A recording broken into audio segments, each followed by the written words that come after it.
안녕하세요. 시작하는 박주부입니다. 오늘 소개해드릴 책은 리얼리티 트랜서핑 1.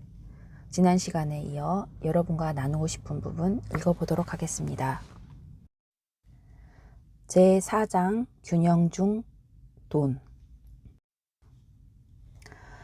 돈을 가지려고 애쓰지 않으면서 돈을 사랑하기란 어렵다. 그러므로 이 경우에 의존적 관계를 피하기는 실질적으로 불가능하다. 단지 그런 관계를 최소화하려고 노력할 수 있을 뿐이다. 돈이 들어온다면 행복해하라. 그러나 단지 돈이 부족하다고 해서 혹은 돈을 잃었다고 해서 괴로워하지는 말라.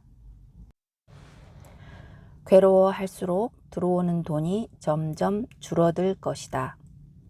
돈을 많이 벌지 못할 때 사람들이 저지르는 실수는 돈이 늘 부족하다고 한탄하는 것이다.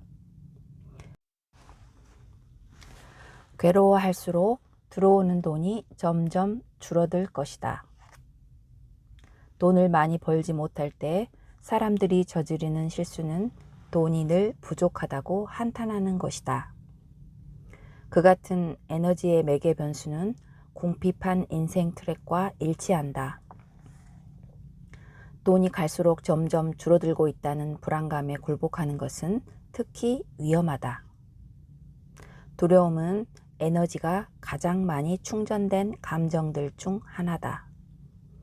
그래서 돈을 잃을까봐 두려워하고 충분히 벌지 못할까봐 두려워함으로써 당신은 가장 효과적으로 실제로 돈이 점점 줄어드는 인생 트랙으로 옮겨가게 된다. 이 함정에 빠진다면 거기서 빠져나오는 것은 쉽지가 않지만 분명히 가능한 일이다. 돈의 함정에서 탈출하기 위해서는 당신이 스스로 만들어낸 잉여 포텐셜의 원인을 제거할 필요가 있다. 이 잉여 포텐셜을 일으키는 것은 대개 돈을 가지고 싶어 하거나 돈에 의지하려는 극단적인 욕망이다. 우선은 자신이 가진 것을 받아들이고 거기에 만족하라. 이보다 사정이 훨씬 더 나빴을 수도 얼마든지 있었다는 사실을 상기하라. 돈을 가지고자 하는 욕망을 거부할 필요는 없다. 지금으로서는 돈이 강물처럼 흘러들지 않는다는 사실을 받아들이기만 하면 된다. 이것을 게임을 하는 사람의 태도로 대하라. 게임을 하는 사람은 언제든지 엄청난 부자가 될 수도 있고 또 가진 돈을 몽땅 잃을 수도 있다. 많은 펜듈럼이 그 지지자들과 거래하는 흔한 수단으로 돈을 사용한다. 돈을 숭배하는 행위를 세상에 퍼뜨린 것도 바로 펜듈럼이다. 돈은 우리가 물질 세상에서 편리한 삶을 살 수 있도록 도와준다. 거의 모든 것을 돈으로 사고 팔 수 있다. 모든 펜듈럼은 돈으로 계산을 끝낸다. 당신이 어떤 펜듈럼을 선택하든 마찬가지다. 그러나 여기에 위험이 도사리고 있다. 반짝이는 가짜 미끼를 물었다가는 행복으로부터 멀리 떨어진 인생 트랙으로 쉽사리 빠져버릴 수 있는 것이다. 자신의 이익을 쫓는 펜듈럼들은 무엇이든 얻으려면 그것을 얻기 위한 수단을 가져야만 한다는 신화를 만들어냈다. 이렇게 해서 각 개인의 목표는 인공의 대체물인 돈으로 바뀌어 버렸다. 사람들은 많은 펜듈럼들로부터 돈을 얻어낼 수 있으므로 이제는 자신의 목표를 생각하는 게 아니라 돈만을 생각하게 되고 그 결과 엉뚱하게도 펜듈럼의 영향 아래에 놓이게 된다. 이제 사람들은 자신이 삶에서 무엇을 원하는지는 알지도 못한 채 부질없는 돈벌이 경쟁에 뛰어든다. 이렇게 되면 물론 펜듈럼들에게는 아주 유리해지지만 사람은 돈과 펜듈럼에 종속된 채 방향을 잃고 헤맨다. 엉뚱한 펜듈럼을 위해 일하지만 결코 많은 돈은 벌지 못할 것이다. 다른 누군가의 목표를 위해 일하기 때문이다. 많은 사람들이 이런 상황에 빠져 있다. 그래서 불안, 단지, 극소수의 특권이라는 신화가 생긴 것이다. 그러나 사실은 누구든 자신의 목표를 추구하기만 하면 부자가 될 수 있다. 돈은 목표가 아니며 목표에 이르기 위한 수단도 아니다. 돈이란 하나의 부수물일 뿐이다. 목표란 우리가 삶에서 원하는 것이다. 여기에 몇 가지 보기가 있다. 자기 집에서 살면서 장미를 가꾸는 것, 세계를 두루 여행하는 것, 먼 곳에 구경 가기, 알래스카에서 연어 잡기, 알프스에 스키 타러 가기, 자기 농장에서 말 기르기, 바다 한복판의 섬에서 삶을 즐기기, 영화 배우나 아티스트가 되는 것. 어떤 목표들은 분명히 돈만 많이 있으면 이룰 수 있다. 그래서 대다수의 사람들이 그렇게 한다. 돈 자루를 얻기 위해 애쓰는 것이다. 그들의 목표 자체는 뒤로 하고 돈만 생각한다. 트렌서핑의 원리를 보자면 그들은 돈 자루가 기다리고 있는 인생 트랙에 도달하려고 애쓰고 있다. 하지만 다른 누군가의 펜듈럼을 위해 일하면서 돈 자루를 얻기란 매우 어렵다. 아니 차라리 불가능하다고 말하는 편이 낫겠다. 그래서 결국 돈도 얻지 못하고 목표에도 도달하지 못하는 것이다. 그렇게 될 수밖에 없다. 당신의 사념 에너지가 진정한 목표가 아닌 인공의 대체물로 향해 있기 때문이다. 당신이 부자여야만 목표가 성취될 수 있다고 믿는다면 그런 조건은 지옥에나 보내버려라. 당신이 세계 여행을 하고 싶어 한다고 가정하자. 그러기 위해서는 많은 돈이 필요한 것이 분명하다.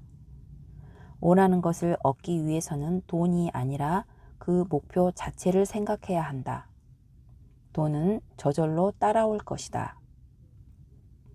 돈은 거기에 따라오는 부수물이기 때문이다. 이렇게 간단한 일이다. 불가능한 이야기처럼 들리는가? 하지만 이것이 사실이고 당신은 곧 스스로 이 사실을 확인하게 될 것이다. 자신의 이익만을 쫓는 펜듈럼들은 모든 것을 거꾸로 왜곡시켜 놓았다. 목표가 이루어지게 하는 것이 돈이 아니라 당신이 목표를 향해 갈 때 돈이 따라 들어오는 것이다. 이제 당신은 펜듈럼의 영향이 얼마나 막강한 것이 될 수 있는지를 알고 있다. 펜듈럼의 힘이 모든 거짓 신화를 만들어냈다. 이 글을 읽고 있는 지금 이 순간 당신은 이 말에 동의하지 않을지도 모른다. 그러나 분명한 것은 백만장자가 되려면 그 전에 먼저 큰 사업가나 은행가, 스타, 영화배우 등이 되어야 한다는 사실이다. 바로 그렇다. 마음속에 부자가 되려는 생각이 아니라 인생의 목표를 품은 사람만이 백만장자가 된다.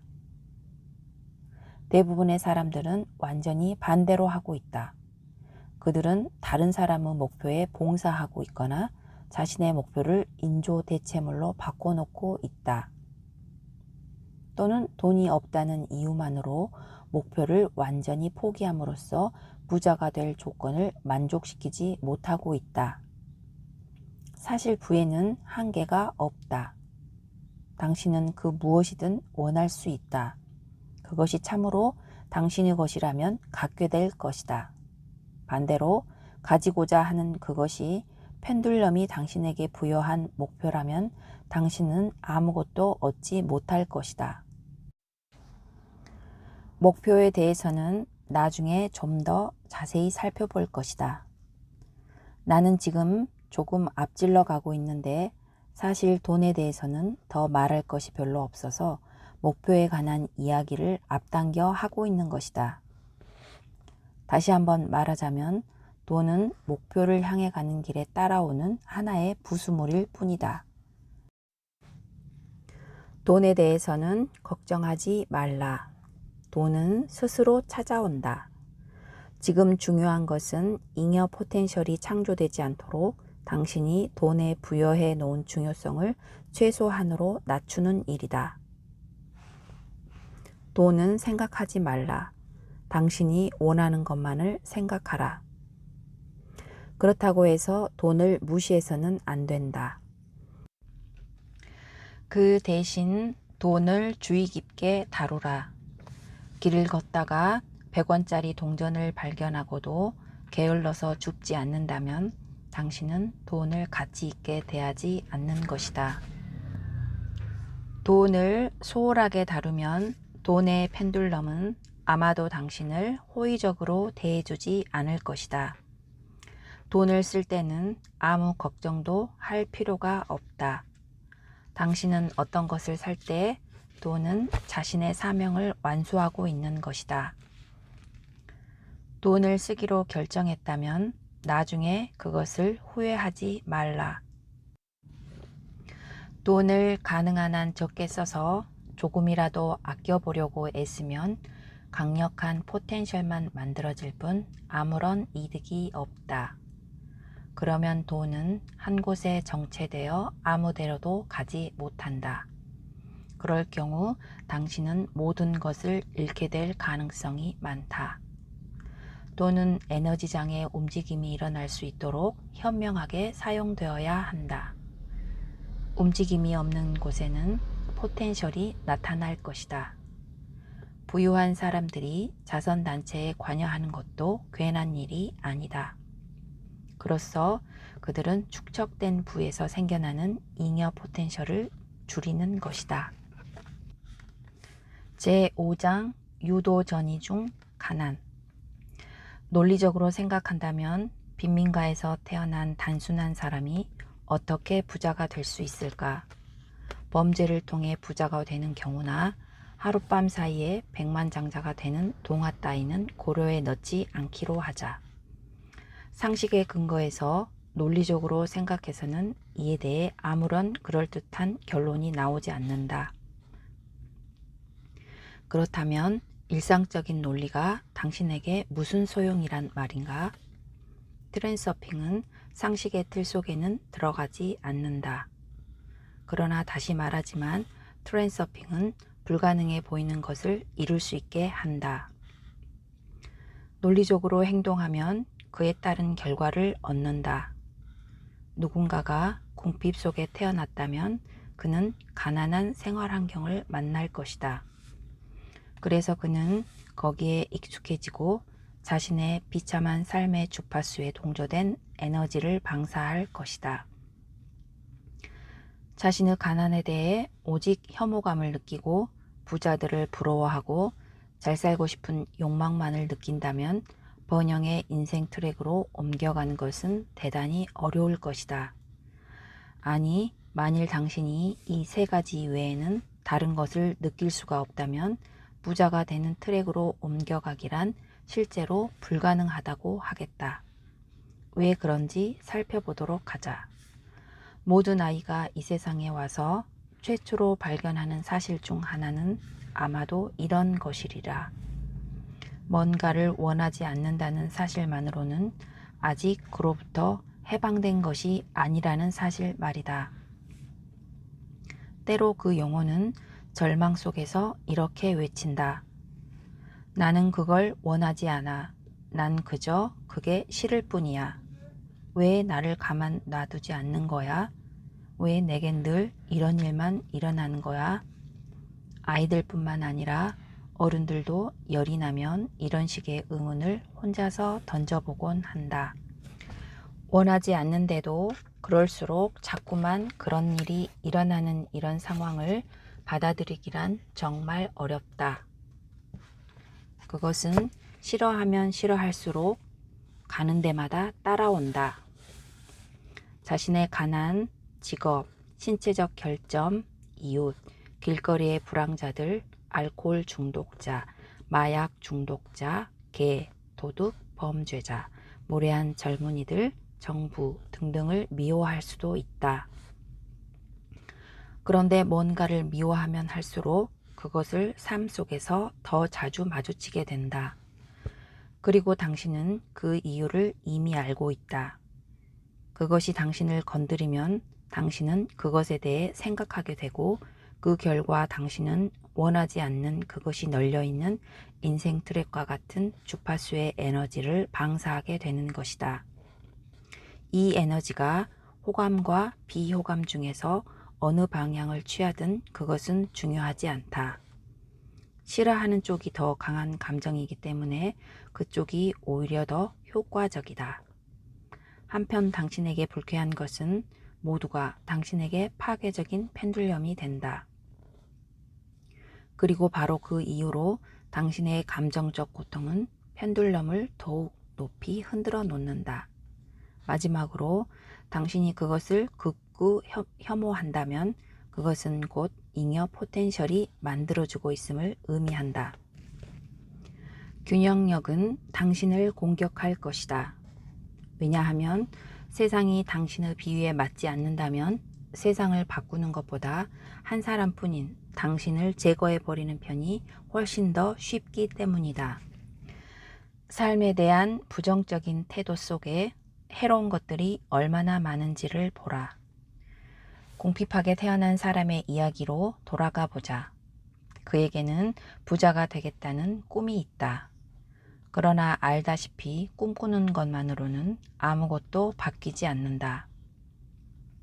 당신은 소파에 누워 게으름을 피우며 이렇게 생각할지 모른다. 딸기를 먹었으면 참 좋겠는데 하지만 그걸 어떻게 구한담? 겨울이라서 그건 불가능해. 가난한 사람들은 실제로 이와 같은 식으로 부자가 되는 꿈을 꾸고 있다.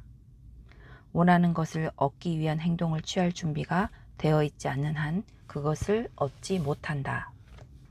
그는 어차피 거기서 아무것도 얻을 게 없으리라고 확신하고 있기 때문에 아무런 행동도 하지 않는다.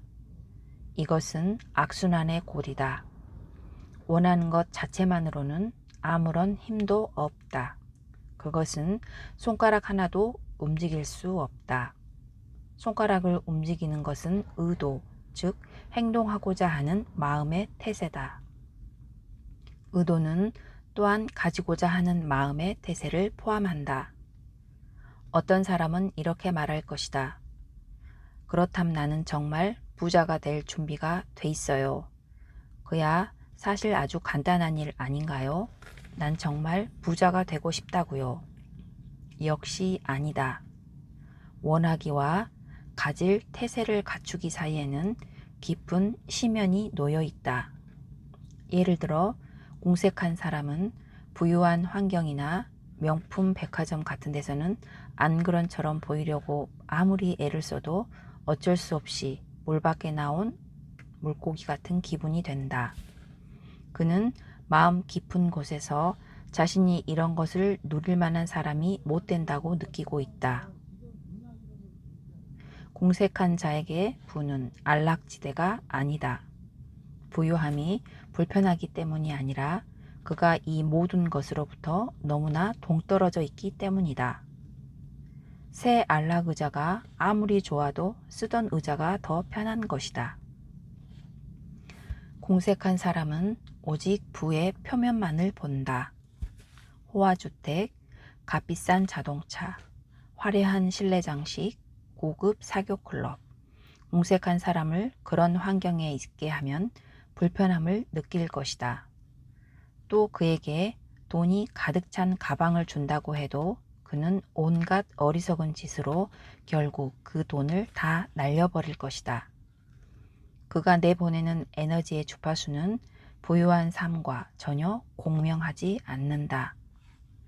공색한 사람이 부유한 느낌을 자신의 안락지대 안에 포함시킬 때까지는, 값비싼 물건들의 소유자가 된 느낌을 터득할 때까지는, 비록 땅에 묻힌 보물상자를 캐낸다고 할지라도 그는 여전히 공색한 사람으로 남아있을 것이다. 부자가 되는 길에 놓인 또 하나의 장애물은 질투심이다. 알다시피 누군가를 부러워하고 질투한다는 것은 그의 성공 때문에 불쾌해지는 것을 의미하기 때문이다. 이런 의미에서 질투는 좋을 것이 아무것도 없다. 게다가 질투는 강력한 파괴적 요소를 가지고 있다. 사람의 심리는 이렇게 움직인다.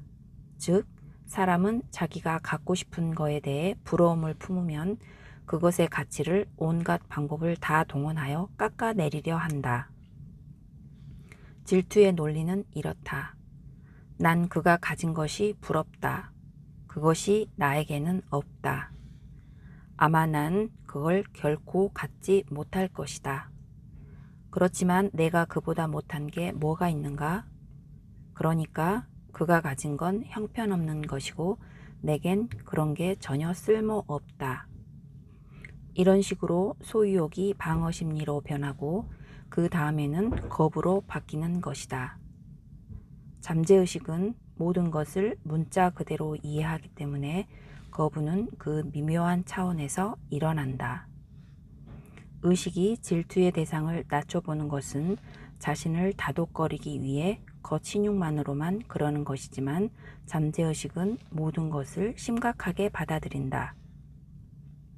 그래서 잠재의식은 모든 힘을 동원하여 그가 낮추어 보고 거부하는 것을 얻지 못하게끔 하기 때문에 이득보다 손실이 더 크다. 이제 우리는 어떤 집요한 힘이 사람들을 가난의 인생 트랙에다 붙들어 메어두는지를 이해한다. 부유한 사람이 가난한 인생 트랙으로 옮겨가는 유도전이에서는 사건이 더욱 극적으로 전개된다. 정말 완벽하게 성공적인 사람이 모든 것을 잃고 길거리에 나는 일이 벌어지는 것이다. 가난으로 유도 전이에서 가장 방심할 수 없는 것은 처음에는 나선이 천천히 풀리다가 점점 빨라지면서 나중에는 멈추기가 불가능해진다는 점이다. 이 나선은 일시적인 재정적 어려움에서 시작한다. 이런 일시적 재정난은 누구에게나 어느 순간에도 일어날 수 있다. 그것은 소풍날에 비가 내리는 것처럼 참으로 일상적이고 피할 수 없는 일이다. 당신이 그 때문에 삶에 대해 분노하거나 우울해하여 동요하지 않는다면 당신이 에너지를 주지 않으므로 그 파괴적인 펜듈럼의 흔들림은 꺼져버릴 것이다. 유도전이는 당신이 나선의 끝을 부여잡을 경우에만 시작된다. 나선이 돌기 시작하려면 당신이 펜듈럼에 반응해야 한다. 펜듈럼의 자극에 대한 당신의 첫 반응은 불만족이다. 펜듈럼을 지탱하기에는 이것만으로는 너무 미약하다. 당신의 감정이 여기서 끝나버린다면 펜듈럼은 꺼지고 만다. 또 다른 반응은 분노다. 이 감정은 좀 더 강해서 펜듈럼을 다시 기운을 차리고 누군가가 당신의 경제적 문제에 대해 비난을 가하리라는 정보를 내준다. 이 두 번째 자극에 대해 당신은 그 상대방을 향한 부정적인 말이나 행동으로서 반응할 것이다. 이 시점이면 파괴적 펜듈럼은 이미 완전히 기운을 차려서 나선의 새 분지가 형성되기 시작한다. 즉, 당신의 월급이 줄어들거나 물가가 치솟거나 누군가가 갑자기 나타나 빚을 갚으라고 독촉할 것이다. 모종의 과정이 진행되고 있다는 사실을 당신이 아직 깨닫지 못하고 있다는 점을 주목하라. 그것은 그저 지나가는 하나의 운 나쁜 일처럼 보일 수도 있다. 그러나 사실 그것은 어떤 방향성을 띈 과정이다. 즉, 당신이 펜듈럼의 흔들림에 응답하면서 그것을 스스로 유도한 것이다. 당신의 방사 에너지는 번영의 트랙으로부터 가난에 시달리는 트랙으로 스스로 주파수를 바꾼다. 그리하여 당신은 이 새로운 매개 변수에 상응하는 트랙으로 옮겨가게 되는 것이다. 그러다가 형편이 갈수록 더 심각해진다. 사방에서 나쁜 소식이 쏟아져 들어온다. 물가는 오르고 회사의 경영 상태도 악화된다. 당신은 가까운 친구들, 친척들과 이 암울한 일을 놓고 열심히 토론을 벌이기 시작한다. 이 토론은 대개가 파괴적인 종류의 것들이다. 즉, 그 내용은 불평과 불만과 원인 제공자들에 대한 비난 등으로 차 있다. 이런 식의 토론은 사업이 정말 안 된 회사에서 특히 많이 일어난다. 이런 회사들은 돈이 없다라는 공리를 아침 기도처럼 외면서 하루를 시작한다. 여기서 이미 당신은 나선에 붙잡혀 버렸다. 당신의 방사 에너지는 파괴적인 펜듈럼 주파수에 동조되어 있다. 상황이 계속 악화되고 있기 때문에 당신은 근심과 걱정에 휩쓸릴 것이다. 근심의 에너지는 작은 크기임에도 불구하고 펜듈럼과 아주 잘 동화되어서 펜듈럼이 더욱더 달려들게 만든다. 근심에 쌓이면 당신은 어쩔 수 없이 사방에다 온통 불만족, 공격성, 침울함, 냉담함, 분노 등등의 잉여 포텐셜을 만들어내게 된다. 이제 파괴적인 펜듈럼이 균형력과 손을 잡으면 상황은 통제불능이 되면서 눈덩이처럼 불어난다. 당신은 두려움을 느끼고 실성한 사람처럼 맥을 놓아버린다. 그것은 마치 누군가가 당신의 손을 잡고 빙빙 돌리다가 갑자기 획 놓아버리는 것과도 같다. 당신은 옆으로 나가떨어져 충격을 받고 쓰러져 있다. 끔찍한 모습이다. 그런데 이 모든 것이 처음엔 작은 재정적 문제로부터 시작했다. 펜듈럼은 당신의 돈을 필요로 하지 않는다. 펜듈럼은 단지 당신에게 돈이 없을 때 방사되는 부정적 에너지에만 관심이 있다. 그 결과로 나선이 완전히 풀릴 때 그 불쌍한 사람은 최선이라야 많은 것을 잃고 최악의 경우 모든 것을 잃어버릴 것이다. 그는 더 이상 파괴적 펜듈럼의 관심거리가 아니다. 그에게서는 더 빼앗을 것이 없다. 그 이후에는 몇 가지 방식으로 일이 펼쳐질 수 있다. 즉, 그 불행한 사람의 실패의 인생 트랙 위에 계속 누워 있을 수도 있고 어려움을 무릅쓰고 거기서 빠져나오려고 애쓸 수도 있다. 이 같은 유도 전이는 한 개인에게 일어날 수도 있고 커다란 집단에게 일어날 수도 있다. 당신도 상상할 수 있듯이 집단에서 일어나는 경우의 나선은 더 이상 하나의 나선으로 머물지 않는다. 그것은 커다란 소용돌이가 되어서 거기서 빠져나가기는 무척 어렵게 될 것이다. 유도전이를 피하는 유일한 방법은 나선의 끝을 붙잡지 않는 것, 파괴적 펜듈럼의 게임에 말려들지 않는 것이다. 단순히 이 메커니즘이 어떻게 작용하는지를 아는 것만으로는 충분하지 않다. 당신은 언제나 그것을 기억해야 한다. 당신의 지켜보는 자는 잠들지 않아야 한다. 습관적으로 펜듈럼의 게임을 받아들일 때마다 꿈을 깨듯 정신을 차리라. 불만, 분노, 근심이 올라올 때마다 건설적이지 못한 토론에 끼게 될 때마다 정신을 차리고 깨어나라. 기억하라. 당신을 부정적으로 반응하게 만드는 모든 것은 파괴적 펜듈럼의 도발이라는 것을. 꿈에서도 똑같은 일이 일어난다. 그것이 꿈임을 깨닫기 전까지는 말이다. 당신은 다른 누군가의 손에 매달려 있는 꼭두각시 인형이다. 그리고 악몽에 시달리고 있는 것이다. 꿈에서 깨어나 이런 망상들을 흔들어 떨쳐버리고 게임의 진정한 본질을 깨달으라. 당신은 삶의 주인이다. 주변의 모든 사람이 좀비처럼 살고 있지만 당신은 환경의 희생자가 아니라 환경의 주인이다. 지금까지 시청해 주셔서 감사합니다.